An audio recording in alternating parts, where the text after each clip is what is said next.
जुन व्यक्ति जुन चीज जन्मन्छ त्यो अवश्य नै मृत्यु हुन्छ।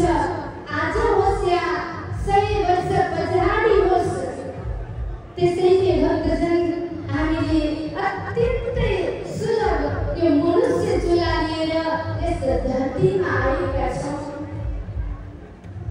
मनुष्य चोला प्राप्त गर्नुको मुख्य उद्देश्य के हो त भन्दा भगवत पद प्राप्ति हो।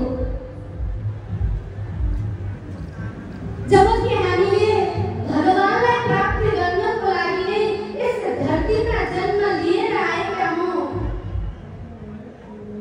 संसार